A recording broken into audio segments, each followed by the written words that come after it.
Welcome to the big British castle. It's time for Adam and Joe to broadcast on the radio. There'll be some music and some random talking in between, and then eventually the whole thing will just end. And what was that? Well, that's a new rock band called Placebo. A placebo? Yeah. A placebo is a kind of a empty drug pill, though. Yeah, it's a sort of stopgap measure. So why would you call yourself after an empty drug pill if you're a band? It's provocative. It's making you think, you see. And the lead singer's a sort of a lady man. Well, it's freaking me out. A wilting, pale, slim lady man. With dyed hair, the kind of chap who dives into a public swimming pool and there's a black cloud behind him. Designed to confuse the squares. Right. Like you. Well, it's done the the dad job. rockers. That's the good Placebo song, though, isn't it? Yeah. I mean, Nancy Boy, we love that. This is Adam and Joe here on BBC Six Music. Very nice to be with you. The sun is shining, even though the world is crumbling. Everything's fine here. Yeah, business as usual. People don't seem to realise that the world's ended. The chuckle markets are still doing well. Yeah. Trading successfully. Trading's up. Here at Share BBC prices are Six up Music. on the chuckle market. But we're happy to be resuming normal service, listeners, with the two of us in place. Hasn't been this way for a while. It's been ages. So we hope you feel, if you're a regular listener to the show, if you're a regular listener to the show, we hope you feel a frisson of comfort, like slipping your foot into an old shoe. I thought you were going to say something else. Nearly sounded revolting, didn't it? To an old tramp. To an old man. We hope you feel like you've just slipped your naked foot Don't into say it again, though. There you go. A warm well slipper. Well done. Excellently avoided. So, yes, we've got lots of good stuff for you, listeners, things to talk about.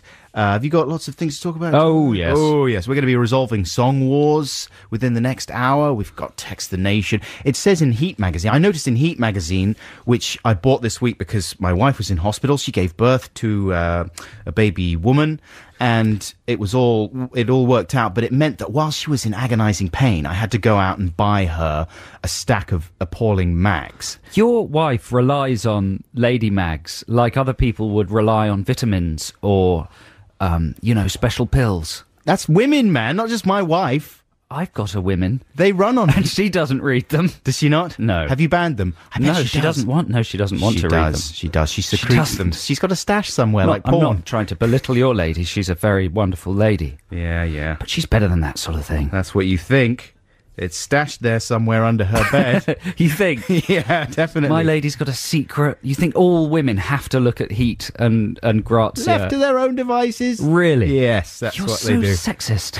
It's a little bit sexist, isn't it? We should do an experiment where we leave some ladies in a room and hide some lady mags. Well, that Do you sounds... remember like that experiment where they put a stud spray on one chair to see whether women would sit on it? No. Well, I do. I remember What's that one. experiment? It's a famous one in my brain. The stud spray experiment. It's one that took place in my head in the 70s. The stud spray project. But you do the same thing and you just rub lady magazines on a chair and then see which one they sit down on. Well, that would be a good advert for Heat magazine. I could imagine them doing an advert right. like that. Anyway, the reason I mentioned it is I haven't seen Heat for a while, and I noticed at the back that they mentioned this show in their listings. In their sort of regular pick, they list all the shows that you should listen to on a Saturday. We get 5 red stars. No. Finally.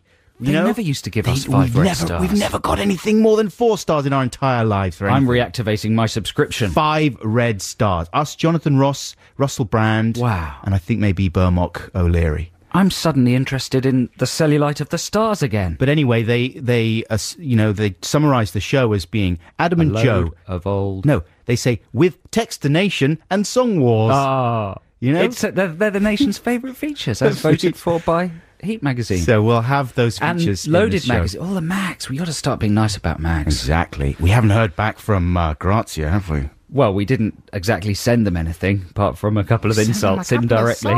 We sent them We didn't send them the songs to them, did we? We Over should the send the airwaves. songs to them. Let's send the songs to them. Well, I'm not sure that's a good idea. I'm eyeing our staff. Okay, listen, let's play some music right now. They look insulted by being called staff. No one likes That being called wasn't staff. Okay, here's Paul Weller. Are you relieved, Joe? What? About Paul Weller arriving? Yeah, thank gosh. This is 22 Dreams. Paul Weller. Well, Juan, with 22 Dreams. He's gone literally insane in that song. He's gone mad. Controlled madness. That is an enjoyable racket, isn't it? And well done, Paul Weller. I still haven't applied myself correctly to that album, his new album. It's apparently very good. That's his new single. It's a double A side. On the other side is a track called Sea Spray. Oof. It's released on the 3rd of November this year. So that's exciting. What do you do when you see spray? What do I do when I see spray? I can't think of the correct answer to that. Thanks for even thinking about it. It's all right. It's going to haunt me for the rest of my life. Did you watch Jonathan Ross's programme last night? Well, I did, yeah, but I don't like talking about him because I think it'll make people switch over to him. Oh, come on. He's a fact of life. Every listener we can get. Well, he's not on yet. Don't worry about it. Isn't he? No. Right then. But it's an enjoyable TV assignation. I did watch it, and the Colin Farrell interview was a revelation. We have in the past been cruel to Colin Farrell. Everyone's been cruel to Farrell. Based on his resume, nothing personal, but just a feeling of frustration that Farrell maybe hasn't hit the heights that he could have in his movies. But he came on the telly, and he was nervous and articulate and vulnerable and human and good furry looking. and animal. I mean, something must have been stirring in your loins, even though you're a very heterosexual man. You know what I thought? I could see why everyone cast him. I thought, wow, you meet that guy, you just want to help him. Yeah. And be his friend. And do things to him. Yeah. Well, I don't know, he's too hairy for me. Really? Not for me. Too much hair. Well, you're hairy as well, so all sorts of static would be created. Sparks would fly if you got even a metre away from him. Yeah, but no, it was a sort of one of those career-defining interviews. Do you remember when Russell Brand first went on Jonathan Ross and he? What, you think Colin Farrell's going to have a stand-up career? Yeah, maybe. I think maybe in a year or so we could maybe see Russell Brand... Maybe get his own Channel 4 show. Maybe see Colin Farrell hosting the MTV Awards is what I'm saying. No, but you know what I'm saying? Like, he really came across well, and I imagine he would have changed a lot of people's minds about him, because I haven't seen him interviewed for ages, and all I've seen of him is stuff on red carpets where he's burbling semi-coherently from the last few years when he was in his booze abyss, you know? Yeah, it's changing things. It's all changed for Farrell. He's going to be getting the big roles. Mm-hmm. He's going to be getting a Channel 4 series. In Bruges. In Bruges. I love In Bruges. I didn't. What's like your it very problem? Much. I don't know. There's something wrong in my head. But it's exciting news for Farrell and exciting news for people whose eyebrows actually join up. His don't join. They're just very large. No, but if you looked on the bottom ends of them, you could trace a line of hair from the bottom of the eyebrows to the top of the beard. Right. So it was a complete circle of hair. I see what you mean. Like a line around his eyes and mouth. The circle of hair. The circle of faddle. The hairy faddle circle. His treasure trail. His facial treasure trail. What a pot of gold would be at the end. Anyway. Of the trail. Yes. Great music coming up as well in the next hour. We should have a bit more now. This is a free choice from you, Adam. Explain yourself. Many of my free choices pop up on my MP3 player when it's on shuffle, and I'm surprised by how enjoyable the song is. This was one such. And, like a thing that was very prevalent last year was a sort of middle-of-the-road, easy listening sound in modern music. I'm thinking of The Feeling, mainly. And I just heard this song by Supertramp and thought, wow, you can't beat the original, though. As wonderful as The Feeling are, this is the logical song. I defy you not to be moved, perhaps into another room, by this one, by Supertramp. That's Rilo Kiley with Portions for Foxes. This is Adam and Joe here on BBC Six Music. You're not supposed to really feed foxes. Really? City foxes. Isn't that true? Or because you're not supposed to get them dependent on drugs. Human drugs. Right. You're not supposed to feed foxes drugs. Who would feed a fox anyway? You might, because they tiptoe into your garden if you live in the city. No. What, people putting sauces of fox food out? Saucy food. What? Saucy sauces. Have you not seen the Mighty Boosh? Did you not see the Mighty Boosh episode with the crack fox in it? I must have done. You must. I mean, you would remember. It's amazing. It's like one of the best episodes ever. But do they feed it? Well, he's already fed himself. Right. I mean, if you haven't seen the Crack Fox Mighty Boosh episode, your life's got a big hole in it. But no, why would you feed a fox? That seems insane. Because sometimes they can seem thin. Foxes make horrible sound. Oh no, it's animal night. killing again. They make the sound of a strangulated baby. That's just awful, the sounds that the foxes make. Yeah, but think of the sounds you make. Exactly, that's just awful. That's not worse. I just want to go out into the garden with an air gun and take you out. Take me out suddenly. Why is it swung Shut from... you up, take you to the First RSPCA. So quickly it shifts from don't feed foxes to I'm going to shoot you with an air gun in your garden. To me, that's a perfectly normal switcheroo. So don't take Rilo Kiley's advice. Don't give the foxes no portions. Now, there's a new band in town. There's 4 of them. They've got a funny sense of humour. Kick the song off there, James. And they've been taking some crazy cakes. Ooh. And the result of the crazy cakes is this new sound, which is called psychedelia. We'll never catch on. This is the Beatles with I Am the Walrus, just in case you don't know. So going left and right, different sounds, crazy cool stuff like from the radio and TV and all that stuff, and they're mixing it in like a big bowl. Wicked. Beatles. It's Adam and Joe here on BBC Six Music, and it's time now for the news, read by Catherine Cracknell.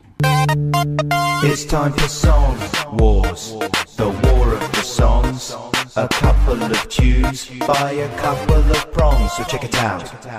Song Wars time. Before that you heard Brass Neck by Wedding Present. This is Adam and Joe here on BBC Six Music, and we have Garth on the line. Are Good you morning. there? Hey Garth, how you doing? Very well. How is everyone there? Good, thank you, Garth. How are you doing? I'm good. I'm sitting in my bedroom. I've just had a toasted crumpet. All is well. Oh, lovely. Are you metaphorically speaking? No, proper real crumpet. A Been real in the crumpet? toaster with a bit of peanut butter on top. Because I had some toasted crumpet last night. So this is exciting. It's last week's Song Wars, the Radiohead thing with all the Radiohead stems. I think Adam's just Thinking, well, I'm not rubbishness thinking of my about your joke toasted is crumpet. is resonating. I'm imagining Pure it now. rubbishness. The idea was that Radiohead have posted that the stems, basically the elements of their new single, online, and everyone's been invited to. They should call them stem to cells. remix it. Yeah. Yeah. And Adam and Garth, you did remixes while I was away. Have you posted yours on the Radiohead website yet, Garth? No, I didn't know you could do that. Yeah, that's the whole thing. You're supposed to post them up there. I posted mine a couple of days ago, and you garner votes, you see. And I don't know you'll what get happens. loads of votes. I've got like 460 votes. If you go onto my blog, listeners, adam-buxton.co.uk, you'll see a widget there, which enables you to listen to my Song Wars Reckon a Remix and vote for it if you wish to. But yeah, that's the whole deal, man. You've got to upload your remix to Dead Airspace or reckonaremix.com or whatever it is. I was so relieved to just have finished it. I thought, right, that's me done. Get it up there, boy. So Okay, that's my next job. Joe has But the that envelope. pales into insignificance because is there a competition on the Radiohead website? Is someone going to win? Is one of the because they get votes, don't they? When you plant Yeah. your song on the Radiohead website, there's a little vote counter. Yeah, I don't know what happens if you get the most Well, votes. presumably there's going to be a winner there. You get to shake hands with President York. Really? Possibly. I don't know. I've no idea. Well, that competition pales into insignificance against this one, right? Right. Exactly. Yeah. Is it going to be Garth? Just to remind you, listeners, Garth went. His remix was Tom York singing in the shower. Mine was kind of imagining 2 editors in an editing suite arguing about music they were going to use. And Joe has the results there. Yeah. Hey, Shorty. No, the results. Wow, look at that. Adam, 65%. Garth, 35%. It was close, man. That was pretty close. Well, I think the best man won. Thank you very much. Very noble of you, I think Garth. musically, Buxton's finest work so far. Well, comedically, I must say I thought you had the edge there, Garth, but I can't pretend I'm sorry that you lost because I was getting a bit paranoid about you coming on the show and winning each time with Song Wars. But And can I say just how pleasurable it was not to have to do it? And just to listen to you guys doing it. That was really lovely. well, Garth, thank you once again for all your efforts when you were It's filling my in. pleasure. I love doing it. And I also have to thank Chris Hufford for sorting out all the legal stuff. So we could Radiohead's put it on manager. our podcast. Fantastic. Yeah, thank you very much, Chris. So and let's the have Radiohead a team. let's have a listen to the winning song. What was this called, Adam? This was called "It's Very Hard to Clear Radiohead." Hey, thanks, Garth. See you soon. And here's Adam's winning track. Thanks, guys. Cheers, Garth.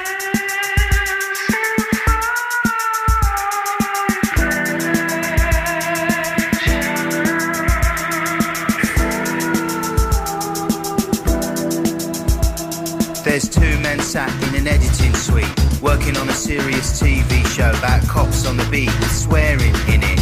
And there's a scene where things get really heavy for a minute. Shouting, crying, big decisions, people dying. But it still needs one more element to beef up the meaning, or it might feel irrelevant. So the editor says, we need a really nice bit of music, Les. And Les, the director, says, I know, I got a wicked album a week or two ago. You know, the one by Radiohead. If we put some on the end of the scene, it'll knock 'em dead, Fred. That's the editor's name. And Fred says, yeah, I was thinking the same. But what about The Scientist by Coldplay? And Les says, no flipping way, Jose. Coldplay's flipping well yesterday. And it's totally wrong for the scene anyway. Fred says, all right, Les, you made yourself clear. You don't want to use no Coldplay here. How about a nice bit of Philip Glass? Come on, Les, you flaming arse. This isn't a science documentary. You don't use glass on a TV drama. I would have thought that was flipping elementary. It's bad drama, karma. Come on, Les, I'm not a Coldplay snob. I just think this track would do the job really well when the strings all swell. Yeah? And the cops are looking out at all the bad stuff and they're thinking, oh, why does this have to happen every week?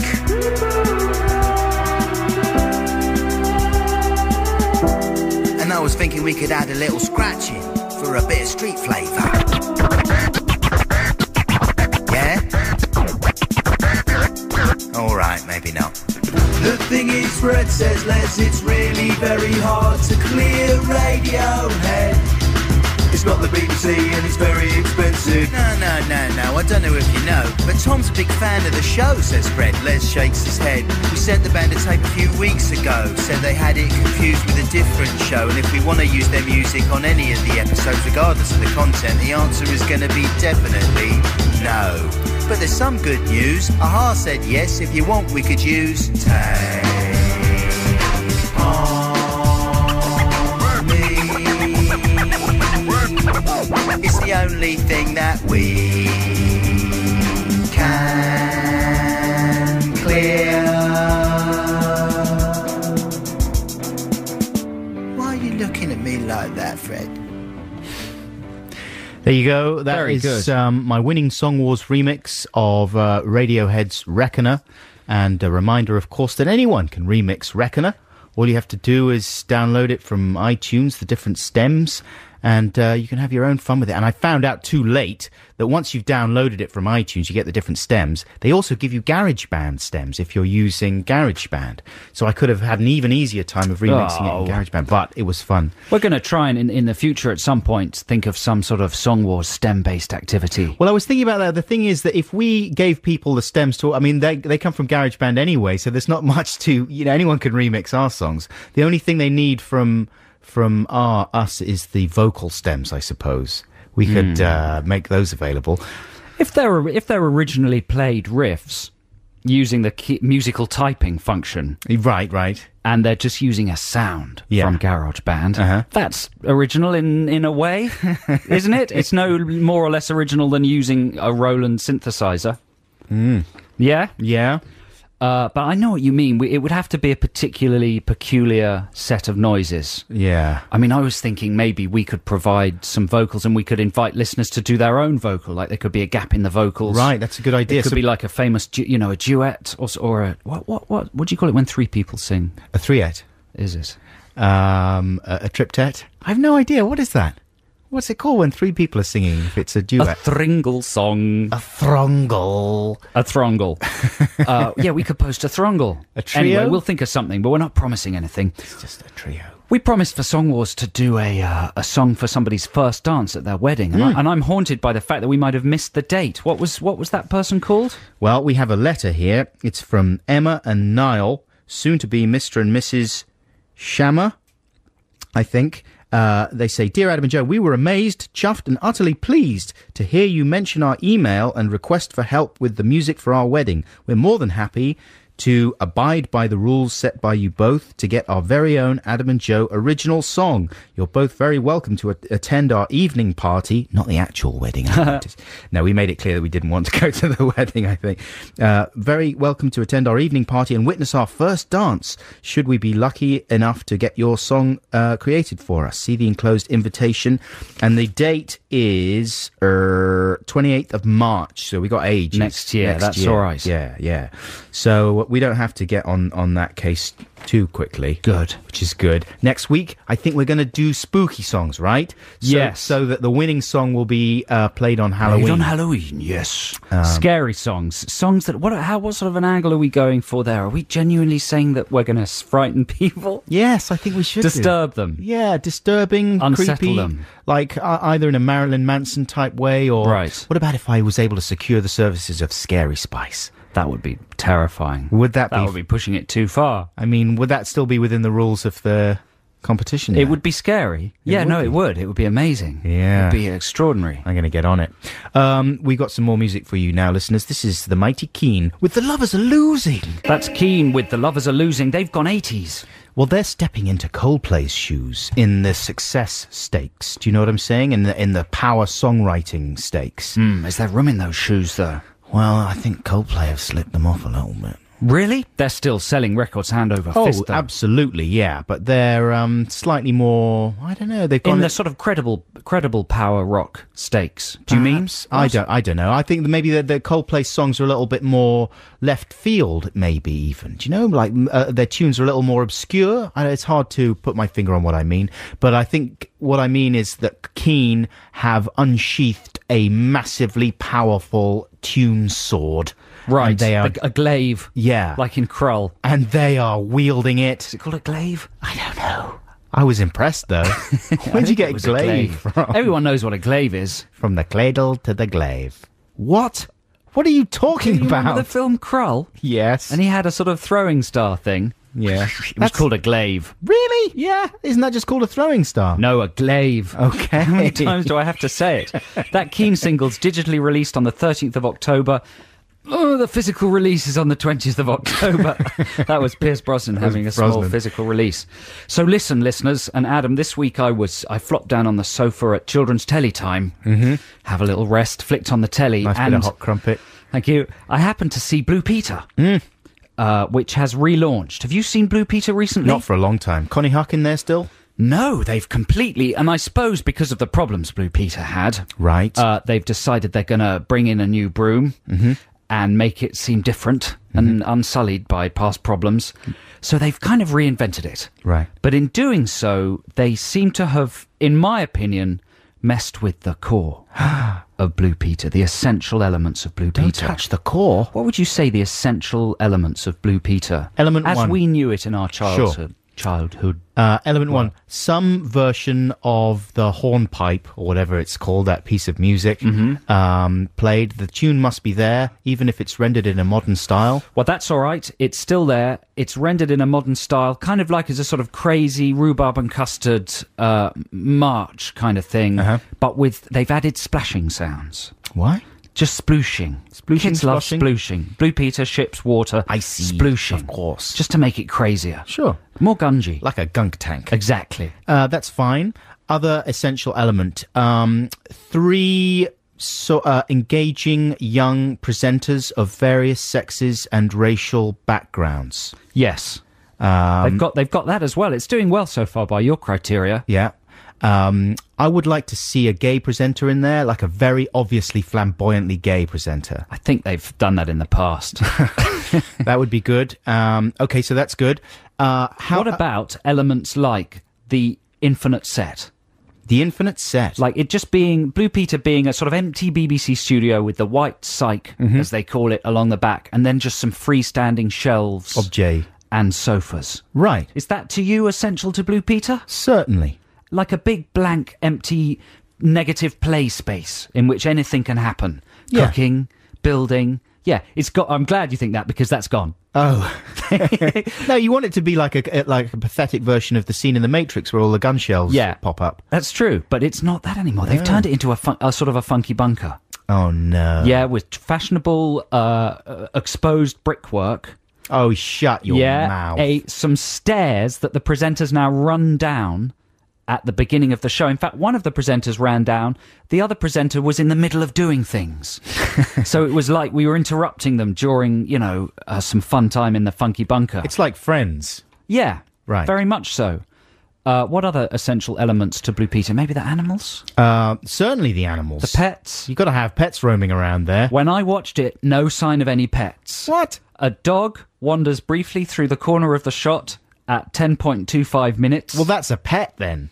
And then at the very end, the pets do come on. But they look strangely drugged.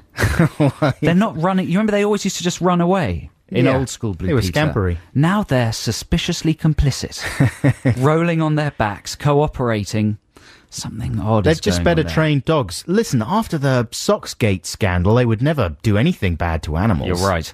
The sofas become slumpy bean bags. That's okay. Is it? Yes. Come on, Grandad. There's no garden? No garden? Well, everyone just vandalises it. They didn't make anything? That's a disgrace. They made nothing. You've got to have a make. That's had the whole backbone of the Peter. There was wacky science, but there was no making. No cooking. What? No prezzies.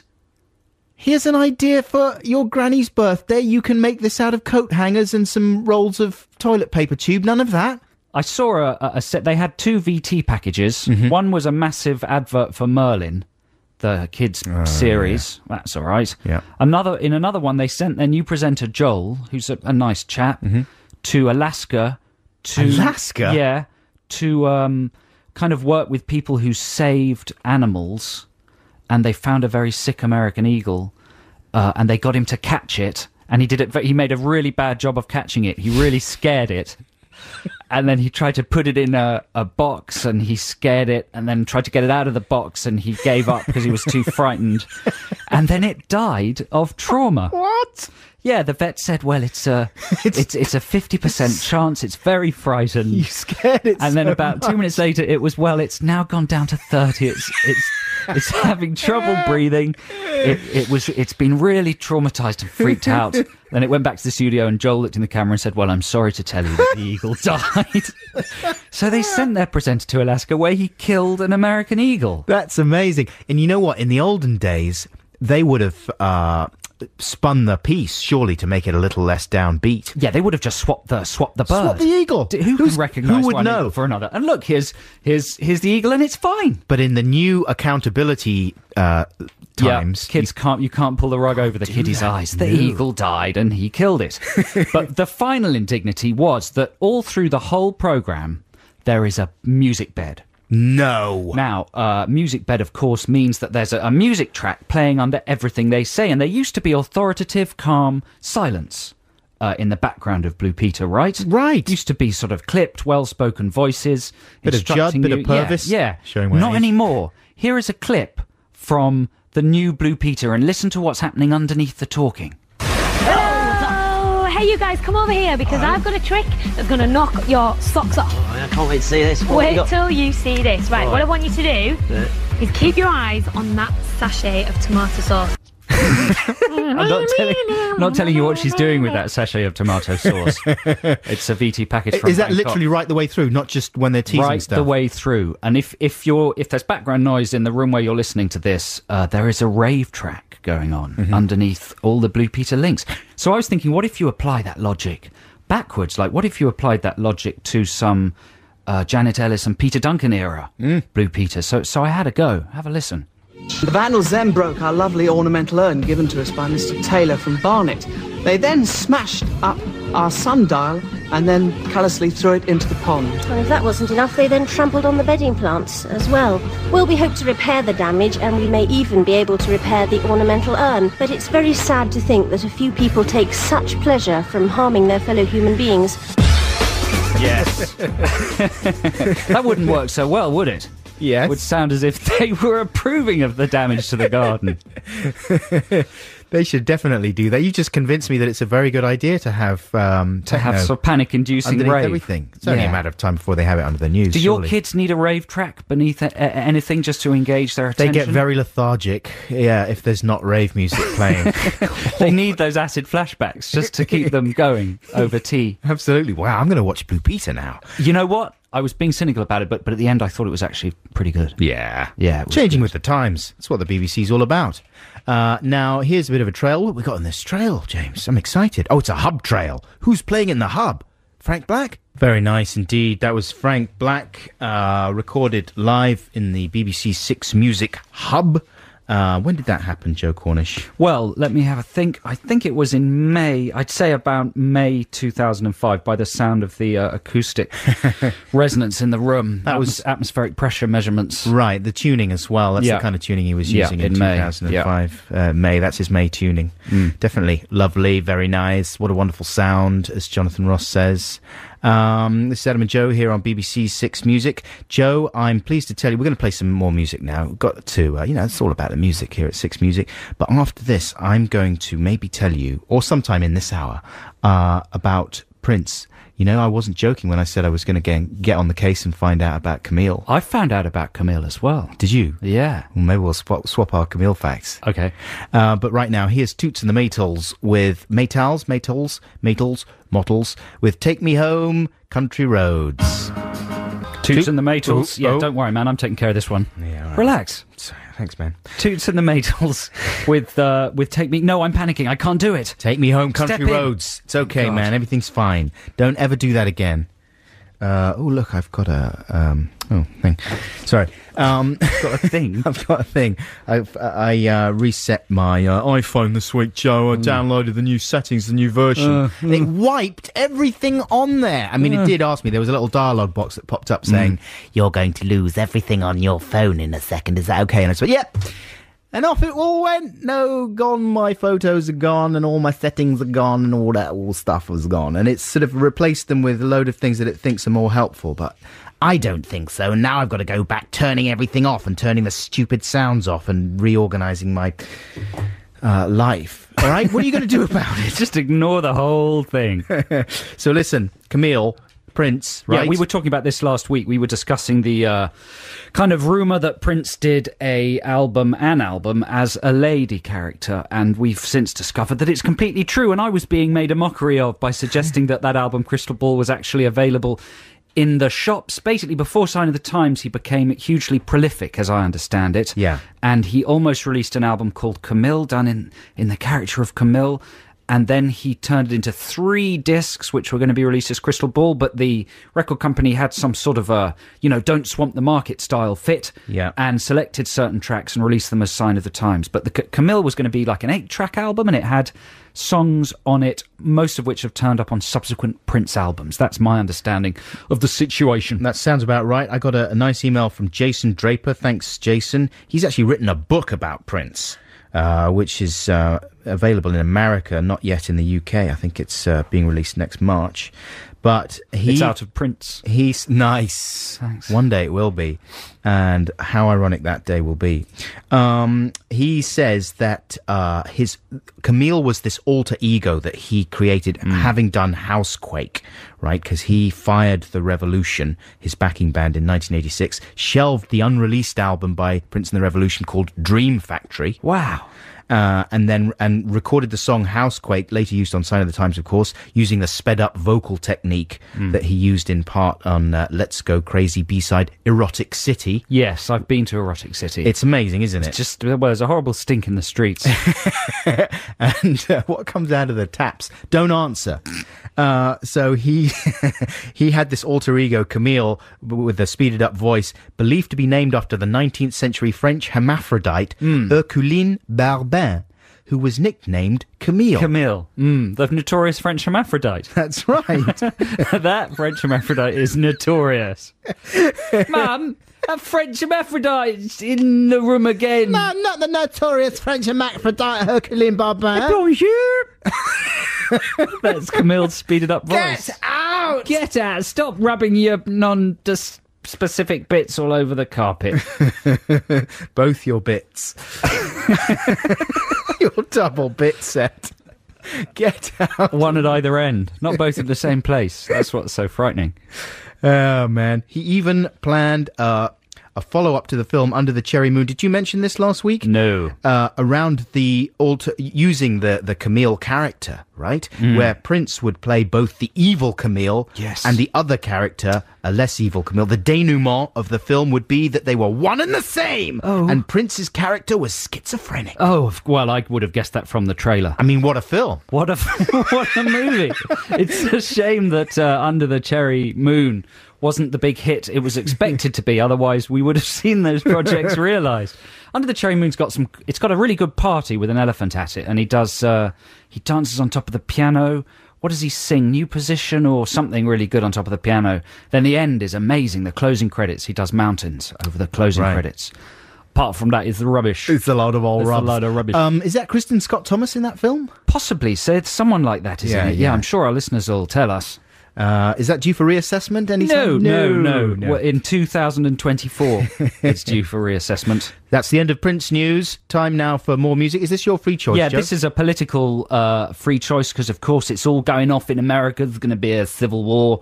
It's not going to be a civil war, but Obama's leading, and it's all very exciting, and Palin's been exposed as a nutball this morning. Not Michael Palin. No, not Michael Palin. Oh.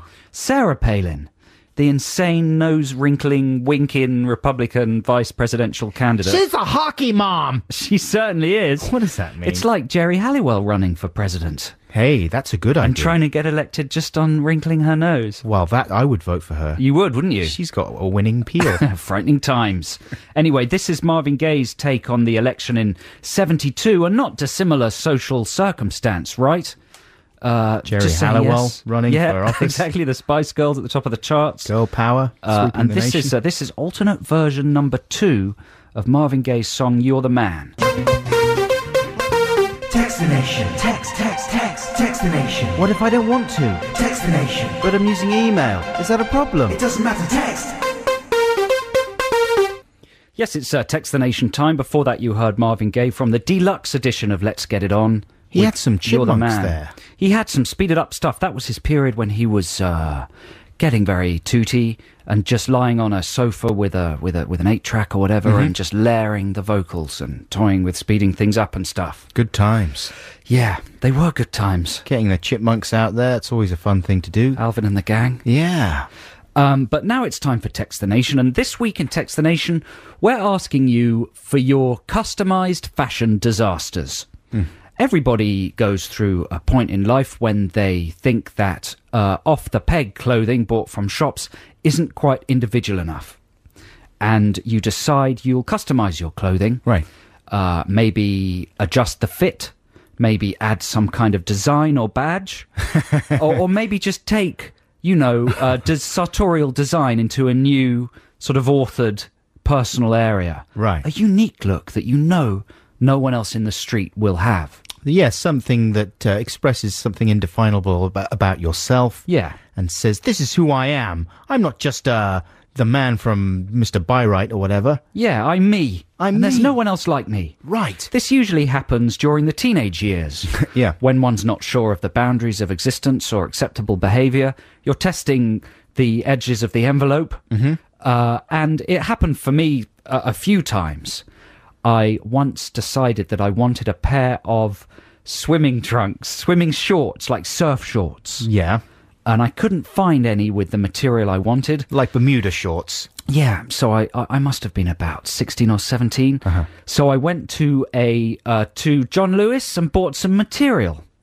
I thought, right, I'm going to make my perfect pair of swimming shorts. So you got some, like, flowery curtain material or something? Got some flowery curtain material. I thought, this is really good. Why haven't I done this before? And I took it home. Is it because I don't know anything about sewing or making clothes? I thought anything was possible. I thought I could do anything. Right. I thought there were no limits to my capabilities. You'd been watching No Limits with Jonathan King. Probably. Yeah. So then I bought a pair of swimming shorts that were the correct sort of fit.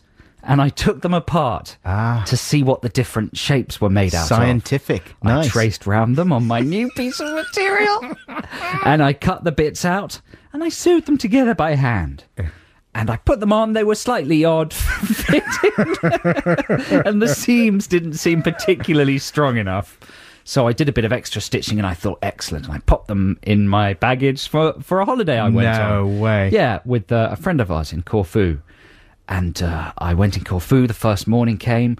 I put on my homemade trunkies. Went bounding into the sea. First of all, the material wasn't waterproof in any way, or it was the wrong sort of material for swimming, so it clung to my nubile young body.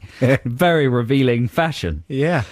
Secondly, the stitching really wasn't tough enough to put up with even small waves, so they pretty much fell apart. Yeah. As soon as I went into the sea. Just floated off you. So it was one of the hardest exits. What are those curtains doing there, floating around? Why have you got those 3 pieces of curtain material clinging to your naked, hairless adolescent torso, Joe? Have you got any pictures at all? No, luckily there were no cameras around, thank man, God. that would have but been it was good. an ignoble exit from the water. Nice. Clinging onto my loins to keep the bits of material together, quickly wrapping my midriff in a towel. Aged how old? 17, a bit too old. Quite old. Yeah, 16 or 17. Right. Bit too old. But I wanted to make a swimming statement. Top marks for effort, though. Yeah. I mean, what was the material? Was it so crazy that you just thought, I can't... It was just a nice paisley design, I think. They already make pretty crazy Bermuda shorts. Did you know that? But I thought, why spend the money? Why spend the money? When you can do it yourself. And, you're laughing at me in a mocking fashion there, Adam, but you've had your own problems, haven't you? Don't know what you mean. Maybe I'll tell people about my problems. Well, so if you've got any homemade fashion problems that you've had, if you've had if you've ever tried to make yourself some clothes or... customize your clothes. 64046, we'd like to hear your stories on Text the Nation. 64046 is the text number. I'll share my fashion faux pas / disasters with you after this track from... I love that band. Santa Gold. Oh, I hate that band. This is Les Artistes. Very nice. Santa Gold with Les Artistes. This is Adam and Joe here on BBC Six Music, and we are talking for Text the Nation today about various kinds of fashion disasters that you've had because of your own ambition, I suppose. Homemade fashion. Homemade fashion, Yeah. Right. My thing was, my look, I was going for a kind of a fusion between Talking Heads, David Byrne in his big square suit on Stop Making Sense, and in my brain, some bits of punk. And this is a look you wanted to create that you couldn't afford or felt wasn't represented in the shops. Yeah, it was a combination of the fact that my dad had all these old suits and dress shirts, right? He had like collarless shirts from the olden days. So I would wear his suits, which were much too big for me, and then wear like a collarless shirt underneath and do it up to the top. Because I thought I looked a bit like David Byrne, oh my goodness. And then the way I would take that one step further, right? Yeah. And really freak people's minds was to make a long chain with some safety pins and pin them to my shoulders. Like sort of Michael Jackson style epaulette kind of things. Correct.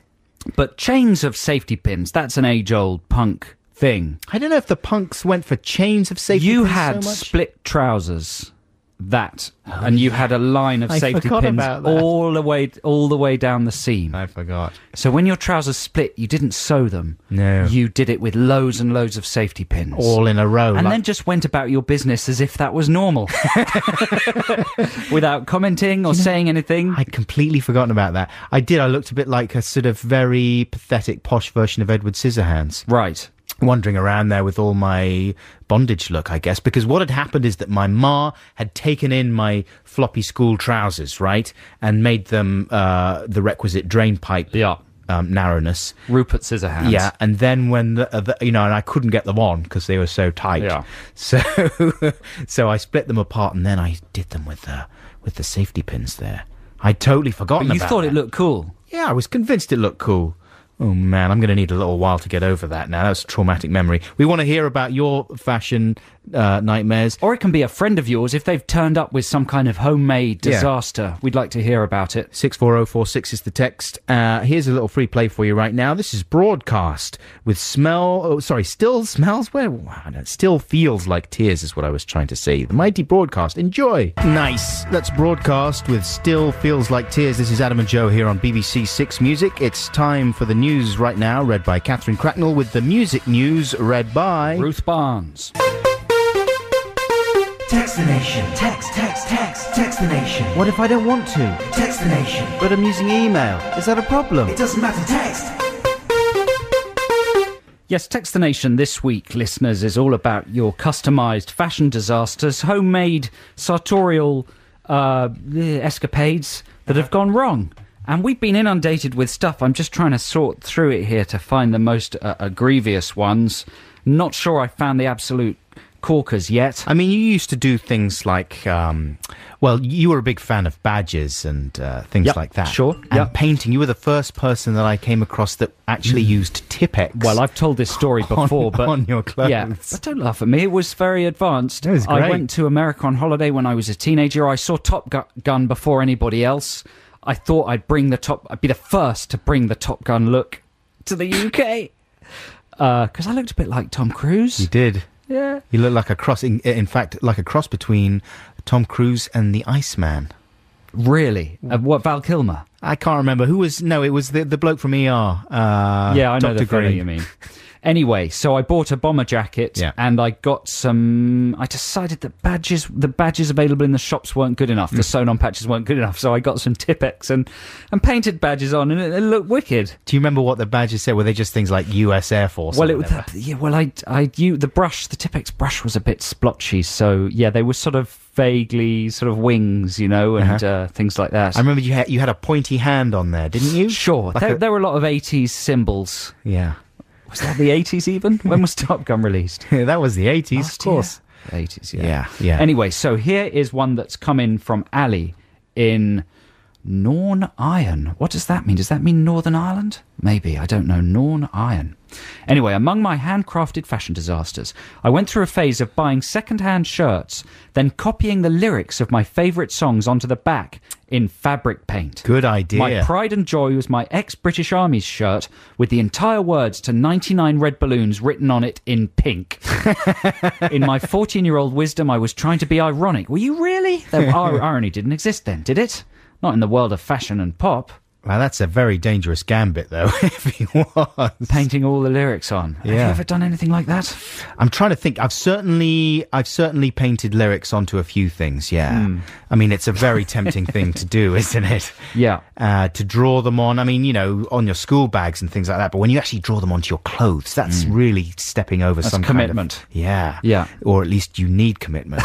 You need to be committed. You need some commitment. Here's one from Julian Bromley. In 1989, when I was 16, I decided to customise a pair of men's 501s by splashing paint over them. Whilst I'd intended to use red, yellow and blue, the only colours readily available in my dad's shed were peach, magnolia and burgundy. And they were far too big round the waist, so I belted them in, which gave me the look of an ample bulge in the front groin. Not an appealing look for a 16-year-old girl. The overall effect was that I was wearing my dad's old painting trousers. It's really hard to get that kind of thing right, isn't it? And basically... Well, the trick is not to try. The trick is not to try. But the thing is, with fashion, it sort of depends on what you look like as well. Like you, Joe Cornish, as a young, skinny reed pole man, you could have got away with quite a few things that I couldn't have done, for example. Well, I was too thin. And I didn't have the shoulders. Right. And I did have the spots. That was the problem. Here's one from Sean in Brighton that brings back memories. Once, when I was about 16, I tried to put rips in my jeans. I cut about 30 rips with a pair of scissors, making them entirely useless and even less fashionable. Now, you still see that. In fact, it's coming back even, maybe. Some people have so many rips down the pair of jeans that it's almost like a sort of series of tube socks. Do you know what I mean? And then they're so ripped that there's fabric underneath. Yes. so that they don't get cold, which seems to sort of circumvent the point of the whole ripping exercise. No, it's fashion eating itself in a very grotesque way. Sometimes the bottom of the butt cheek is ripped as well, so the pants come right out. And so does the bottom. And the bottom Much comes of the all the way time. out. Hello. Hello, what a lovely day. Look at me. I'm a bottom. Oh dear. I'm popping out to say hello. Here's one from Betsy. Aged 15. You're right. I just like the idea of a talking bum like that. Aged 15, Black Doc Martens sprayed metallic purple. Let's recap. Black Doc Martens sprayed metallic purple with car retouch paint. Hey, I did that. Brackets, fumes nearly killed me and my little brother. Yeah. A black chiffon skirt, woolly tights, and my big brother's lumberjack shirt that I cut the collar off, tied at the waist a la Daisy Duke with a ripped black T-shirt underneath. Nice, Whoa. not very, says Betsy. I did the same thing. quite a picture. I had some DMs, and I wanted, basically what I wanted was patent leather DMs, you know, really shiny ones. So what I did was just went out and got some black gloss car paint, sprayed them all up nice, very nice and shiny. I was thinking, these are wicked. First of all, had a disaster wandering around the house with, and didn't realise that they weren't properly dry. The soles still had a little bit of paint on them. Right, so you were leaving painty footprints. Leaving like car paint footprints on the carpet. It didn't go down well. And then the other thing I didn't realise was that car paint does not breathe in the same way that leather would. No. So I went out for a night out and I ended up stinking Right. like a freak, and my feet were all sweaty, and I don't think it's good for you to put car paint on your No, clothes. car paint's the operative word is car. Right. They don't tell you that, though, when you're growing up. No, they No don't. one tells they you. only tell you when they call it car paint. that's when they tell you. Here's one from Helen. This is a good one, Helen. Hi. I once got an old pillowcase, cut a head hole, an armhole to make a little sun top. Completely shapeless. Indeed, it looked like I was wearing a pillowcase. It's shop-bought clothes all the way now. Oh, that's a Says Helen. shame. I bet you look nice in it. What did she do with the little flap, designed for Right. keeping in the top of the pillow? Well, she could Maybe have that kept was a things sort in of- it. Pens and that. What about a sort of, nun-style habitat Uh-huh. on the top? Habitat. Mother Teresa-style hat. Anyway, keep your homemade fashion disasters coming in. 64046 is the text number. The email is adamandjoe.6music@bbc.co.uk. They're already making me feel a lot better. Absolutely. Here's MGMT. They're so hot right now. This is Kids. Kids by MGMT. Hey, this is Adam and Joe. It's a Saturday morning. It's a nice one. I think it's going to be a nice weekend, isn't it? Mr. Yes, it is. Johnny Weatherpants? Yeah. And folks, you could do worse this weekend than to go to the cinema. And if you do, you might see a radio ad for our show, right? Yeah, we recorded an advert that's supposed to go out in 60% of UK cinemas. We're not entirely sure that it's on yet, though, are we? I think it was started airing yesterday. How do you know? I got an email from Caroline. And she informed me of that fact. Well, that's exciting. So we're reaching out to you, listeners. If you go to the cinema this weekend, let us know if you hear a kind of condensed version of this show in the form of an advert. I think what they do is they project a BBC logo and the lights are down in the cinema and then it's just audio. Right. And then They did so it you with get to listen to Moyles, stuff. Yeah. I think, earlier in Very the year. successful technique. It went over massively well. Yeah, very deep penetration, audience penetration. More from Moyles. For Moyles. So now we're going to probably do less well, but we'd be excited if anyone out there heard it, right? Yeah. I mean, that would be amazing. Can you imagine, like, going to the amazing. cinema and... Going to the cinema alone would be amazing. Yeah, I hear they project these massive pictures up, and there's ants, and they live in space. Chimps in space? No. Space chimps? Fly Me to the Moon, I thought was... Oh, it's flies, isn't it? The I clues don't know, in the, mate. Clues in the title, I'm I not as in suppose. touch with children's films. You know what? I never went to see Chimps in Space last week. Very wise. Would have been a stupid mistake. I know. I hope I never will see Chimps in It might be Space. very good. We shouldn't prejudge it. Well, I tell you what I saw. what did you see? Gomorrah. Gomorrah? It's about the Naples Mafia. It was wicked. Was it? Yeah, it Who's was. in that? Excellent. People you don't know. Colin Farrell? Real people. Not Colin Farrell. It's really good. Real people? Gomorrah. Julia Roberts? 2 hours 20, but it flies by. Some Robert- superb killings. Robert Downey Jr.? No. What? No stars. I know it's confusing What's the for point you. then? But the point is that it's more real. Ewan McGregor? Is he in it? No, he's not in it. Well, what do you do then for 2 hours? You look at the real people doing the real things. I don't know about that. It's very good. Charlie Borman, he must be in it. He is in it. Okay, He good. plays the lead. Is this your free choice now, Joe? Yeah, this is a band from the 80s, and it's one of those 80s albums that holds up incredibly well. Tropical Gangsters by Kid Creole and the Coconuts. It's true. I know, I do love It this album. holds up amazingly I'm well. surprised, in my though, that brain. you are that I love it. gung-ho about I love it. I stand up for it. This is, I think, the last track on the album, maybe, or the penultimate. This is No Fish Today. Hooray! Hooray. It is the voice of the big British castle. It is the top of the hour. Ooh, that's wonderful. I got so bored with the last hour. I'm glad it's gone. Now here's the new one. It's exciting and it's new. How do you do? Indeed. It's Adam Buxton here with Joe Cornish, my Hello. man JC. My man. And thank you, the couple of people who've texted in to say they've seen our cinema advert. Benji and Kaz in N4 say, we saw your advert last night, but we forgive you and we're still listening. They didn't like it. It's not very nice. It's tricky, you know. We had to... We wrote it ourselves. You sort of came up with the idea. Buckles. You're shifting it onto me, I'm are you? disowning it. Oh, it was very, very good, I think. Advert, I Well, think. it was hard to... What do you put in, like, a 1.5 minute ad about a radio show like this, which is just formless, rambly old nutties? Well, the listeners will find out if they end up going to the cinema and hearing it. Yeah. Yasmin in Sheffield says, hi, Adam and Joe. We went to see The Duchess at the cinema last night and saw your ad. It went down very well. Hey, that's the... See, there's a That's what I positive. want to hear. That's more like Exactly. it. Who was that from? Oh, that's from Yasmin.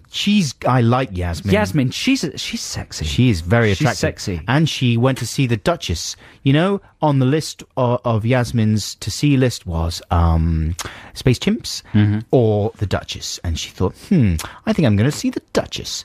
Because Keira Knightley is pulling out the performance of her career from her acting bag. And she was rewarded for her good judgment with the Adam and Joe radio cinema ad. Yes. Yes. What a waste of talking and words that was. Now, we're in the midst of Text the Nation, ladies and gentlemen, and we are asking you to reminisce about your homemade fashion nightmares. Yeah, and we've got some good ones, what I'm going to read out now. Here is from one in Sean from Brighton. Joe's... Is that a good sentence? He's stuck. That was pretty good. That was good. It sort of went Thanks, man. awry in the The middle. meaning came across, A little didn't bit, it? Yeah. Once when I was about 16, I tried to put rips in my jeans. I think I've read this before. Sorry, I'm going to... Get it together, JC. I'm going to read a different one. Shh. Okay, this is an anonymous one. Forget all that Sean in Brighton business. I once made a pair of underpants. They could only accommodate 2 items, which meant there was always... Can I say nut? Yeah, can I say knob? Right. There was always a nut or an... It was a no for knob. That's fine. Knob. There was always a nut or a knob sticking out. I gave them to a charity shop. What, the nut and the knob? Why would you make underpants?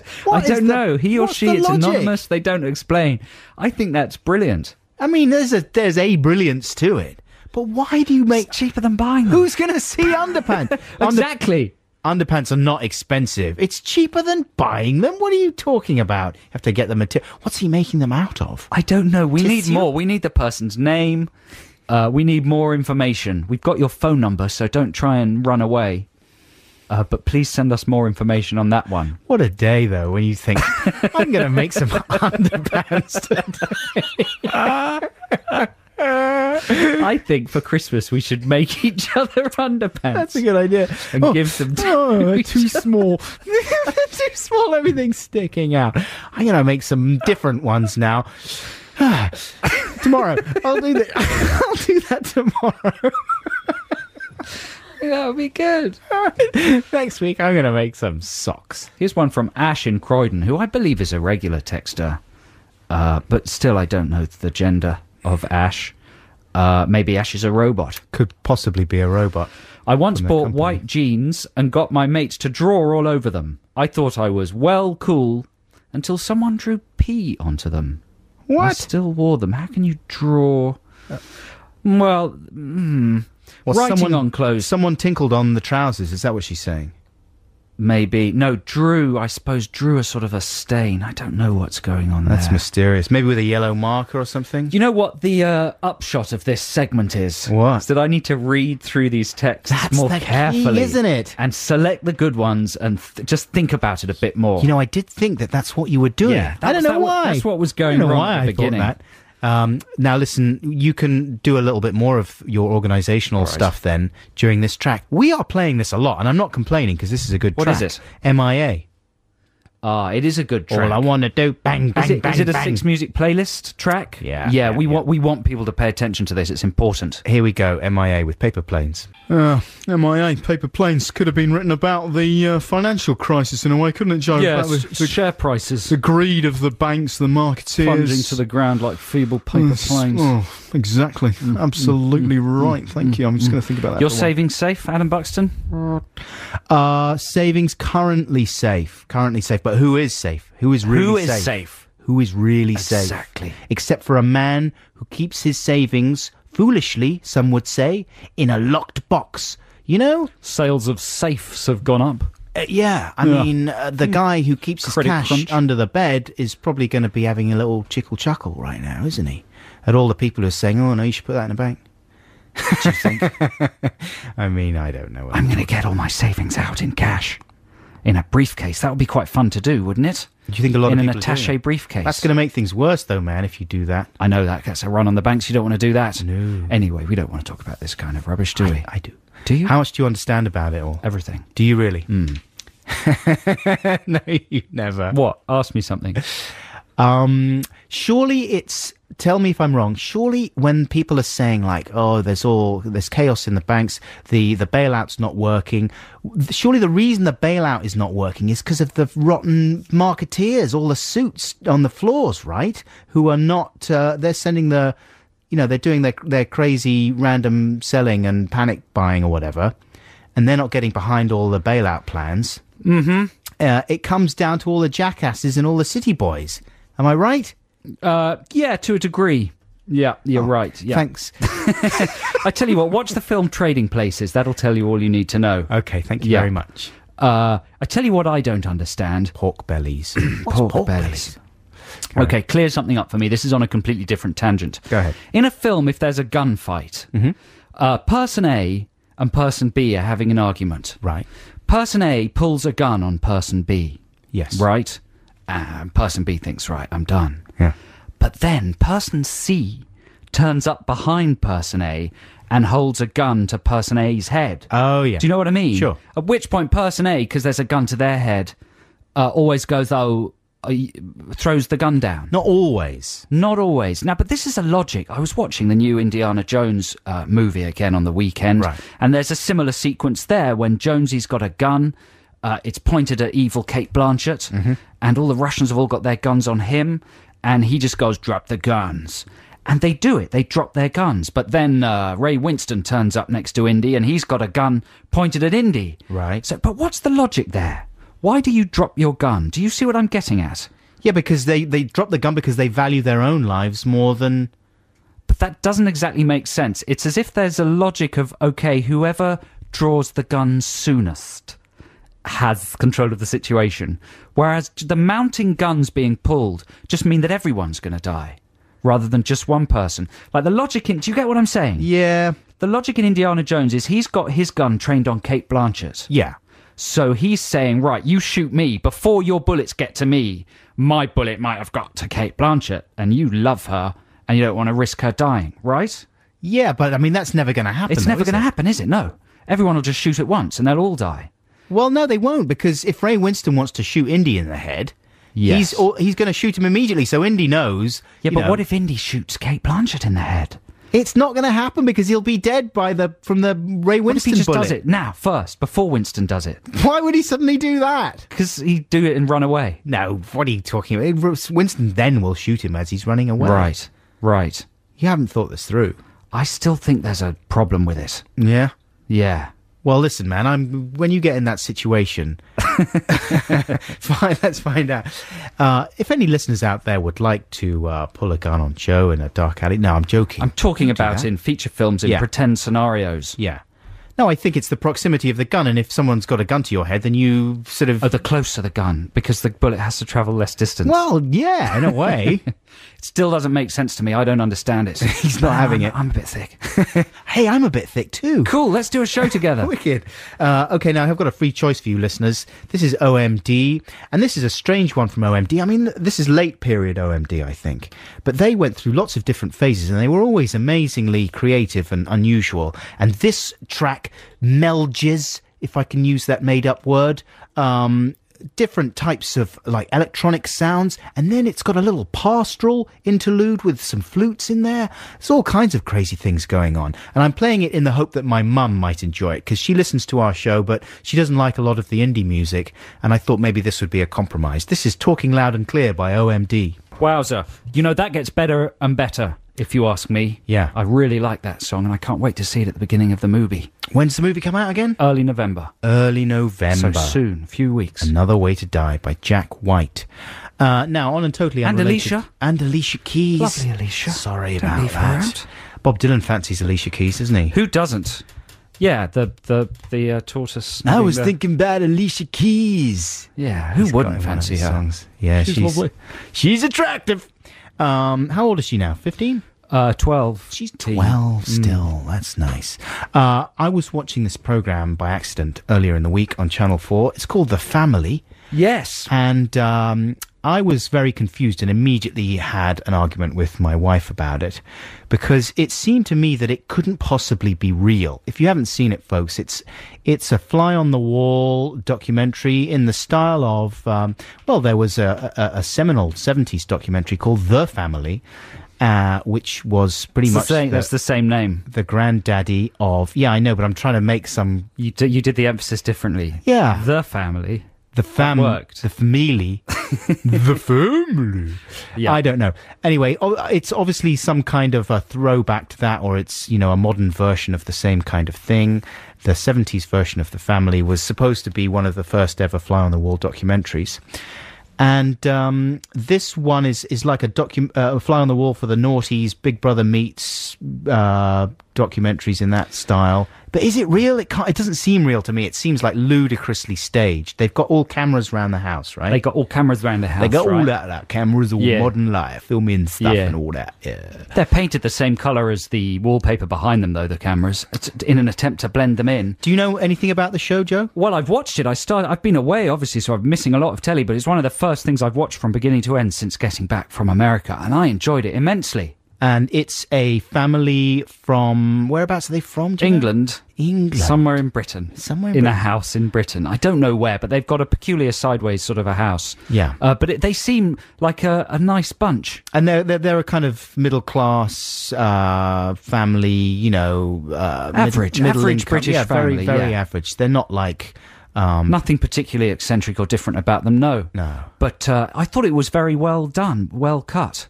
And do you reckon it's all real? Because, I mean... Yeah.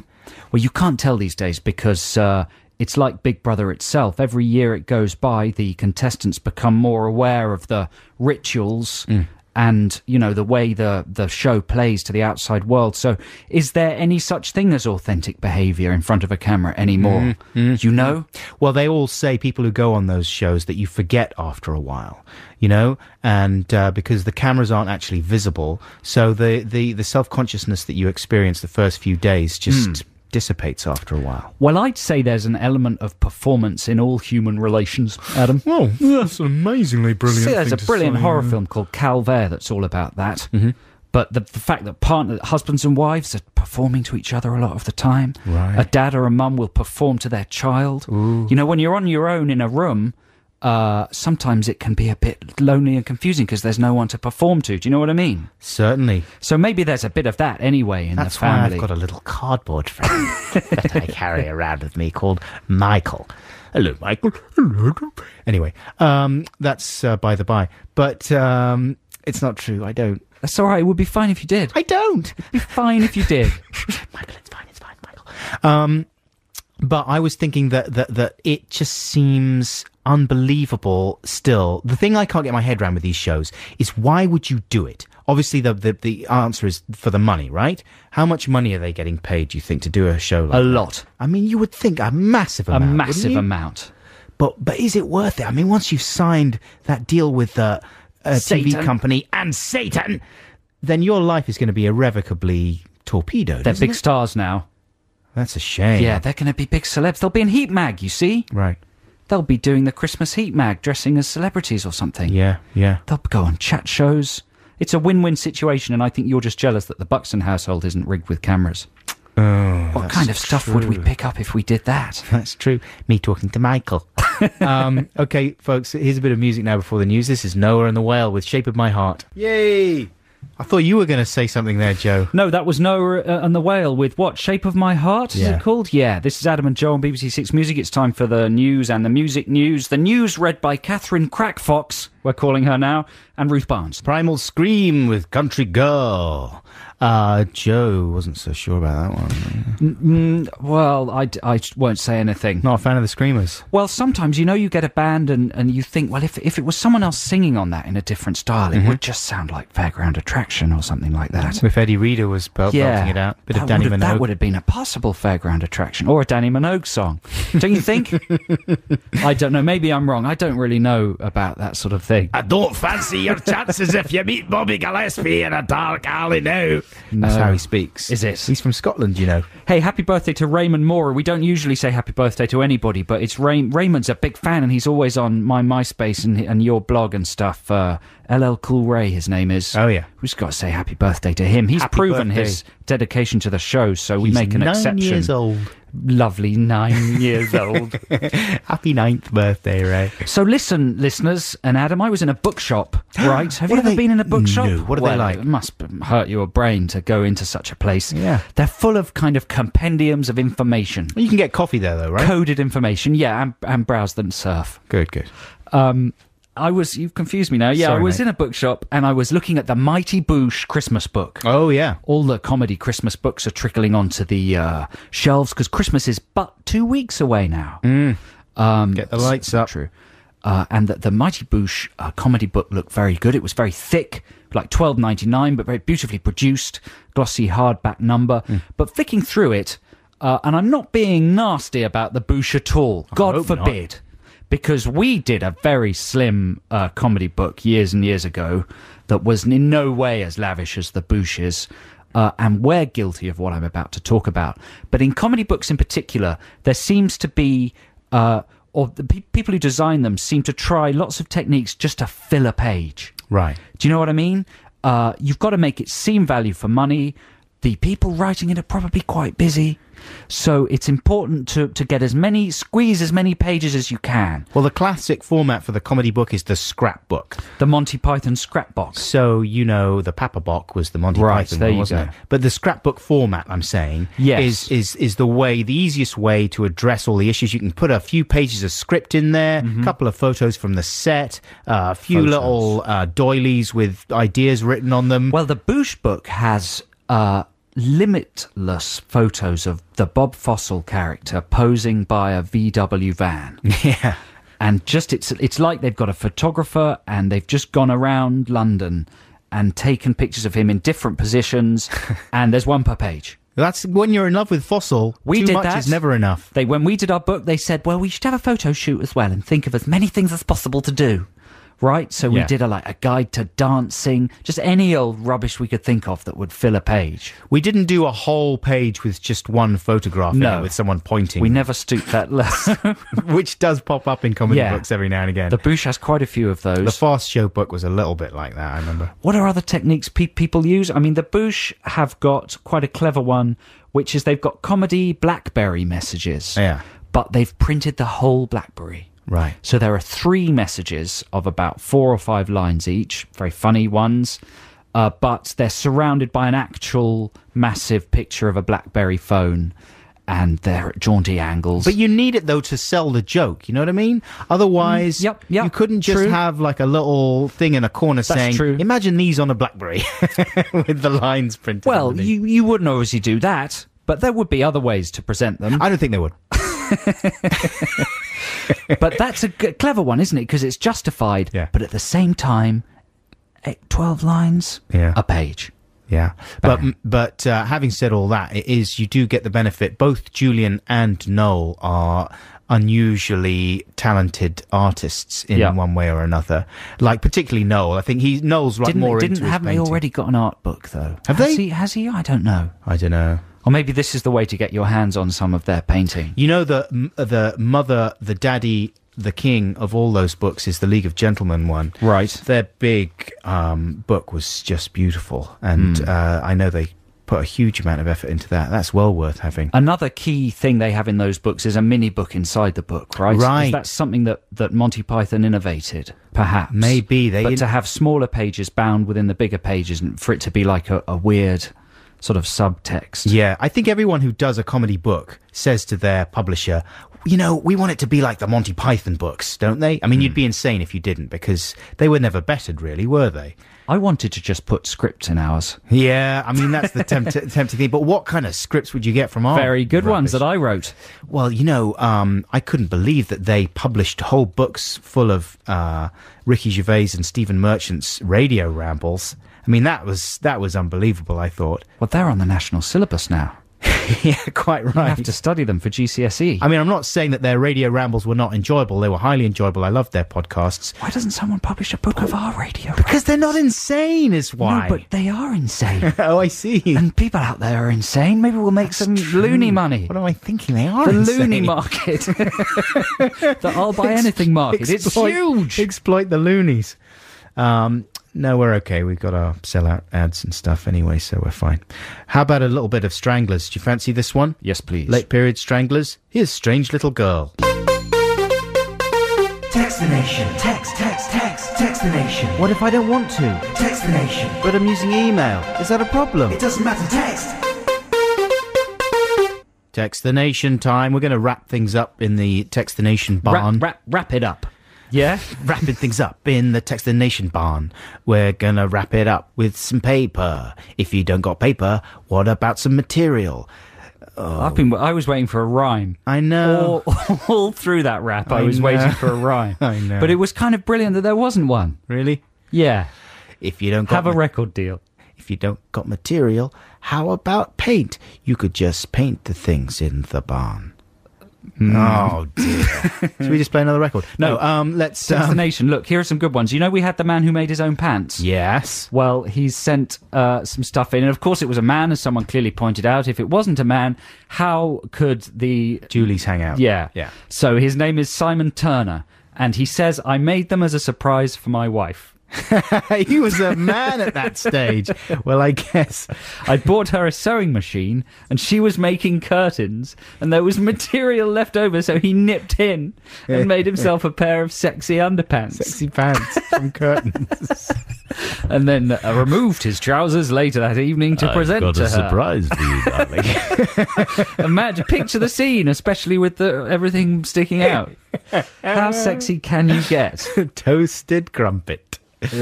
Okay. Here's a couple of more good ones. Is that good English? Yes. Hello, Adam and Joe. When I was about 15, I was desperate to prove I wasn't part of the crowd. I wanted to come up with a good way to be subversive and rebellious. When I couldn't come up with a good idea, I decided that I would wear my shirt as jeans and my jeans as a shirt. Wow. I got 2 pairs of jeans, ripped one of them in half so each trouser leg acted as a sleeve, and used the other pair of jeans as a sort of bonding material in between. I taped it all together with brown parcel tape and tried to slip my shirt onto my legs. What? Naturally, I looked ridiculous, like a fashion version of the Elephant Man. A fashion version? The look never left my bedroom, and all I had to show for my project was 2 ruined pairs of jeans and a ruined shirt. That's John from Canterbury. Good experimentation, though. It's an idea that's crossed most people's minds at some stage, hasn't it? Wearing your trousers like a shirt. They're similar garments, yeah. A shirt's just like a pair of trousers with an enormous gusset. Yes, exactly. If you just slashed a hole... Can I say gusset? Yeah. If you slashed a hole between the legs of your jeans, and thrust your arms up into the legs, you could pop your head through the hole. Yes. And then you could... It would be like a kind of crazy tank top with long arms. Listen, talking of popping your head through the hole, here's a final one from Mary. You're scared now, aren't you? Mm.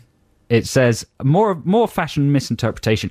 Looking for a new training bra. At the tender age of 12, I asked my mum if she had something. She said, look in my underwear drawer. There I found a sexy-looking bra and quickly threw it on. When she saw me, she fell about laughing. It was not until I was much older that I realised I'd been wearing a pair of her rude pants with my head sticking through the missing crotch. Yours sincerely, Mary.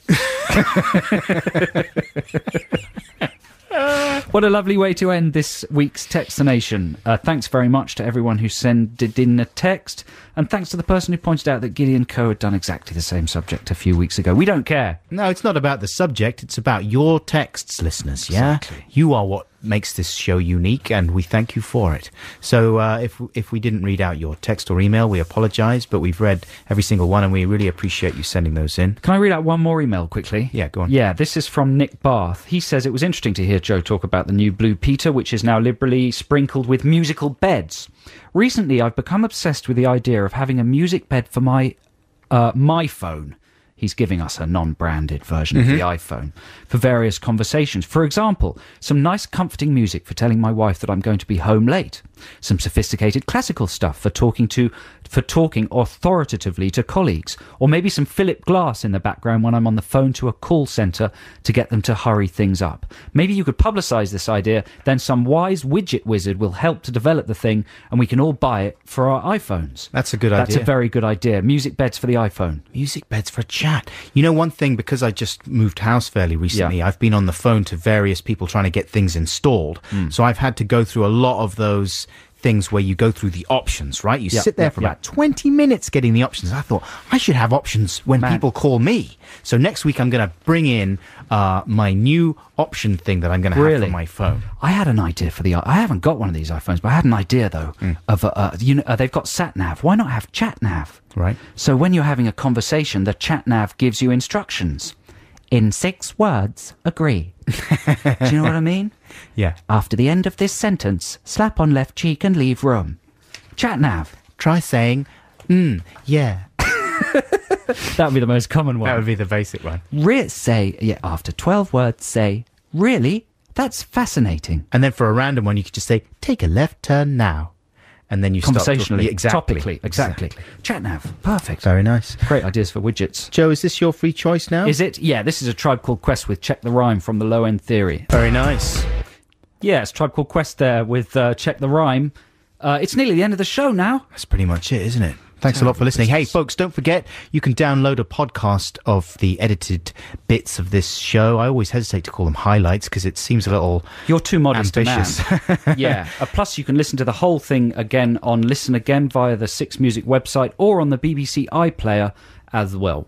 Next week, we're going to try and do scary songs for Song Wars, is that right? Yes, scary songs in preparation for our terrifying Halloween special. And we may have a special guest in the studio next week. Yeah. And we never normally have guests.